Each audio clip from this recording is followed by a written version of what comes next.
Hi, this is Deb from Deb's Days Designs, and I'm back today with another Christmas tree ornament project. This time it's a no-sew project, a no-sew pinwheel ornament. No thread, needle, or sewing machine required. Use these quick and easy ornaments for your own tree or use them for holiday gift giving. Before I get started, I publish new content frequently, so be sure to subscribe to my YouTube channel. And check out the blog at debsdays.com where you'll find plenty more sewing and crafting projects. And if you're looking for a printable version of this project with step-by-step written instructions, color photos, and the printable pinwheel template, you can find it in my Etsy shop, Deb's Days Designs. I've added links in the description below this video. Alright, let's get this project started.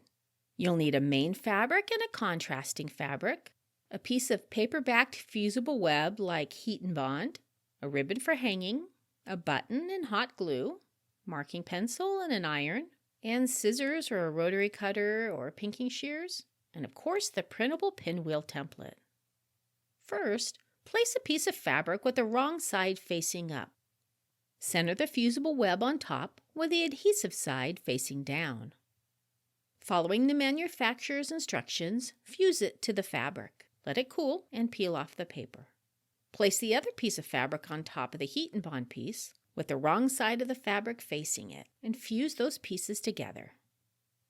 Center the template on top of the square and cut out around the template. You can use pinking shears for a more varied look. Trace the inner lines of the paper template onto your fabric square. And then use pinking shears or scissors to cut on those marked lines. Place a dollop of hot glue in the middle of the square and fold every other corner of the square to the middle of the fabric to catch it on the glue and let it cool. Add additional glue to the middle of the pinwheel and place the button on top and hold it in place until it's set. Fold the ribbon in half to make a loop and place the raw edges of the ribbon on the back of the pinwheel near the edge of one of the corner points and glue it in place. And just like that, just that fast, you have your very own no-sew handmade pinwheel Christmas tree ornament. That's a mouthful. See you next time with another project.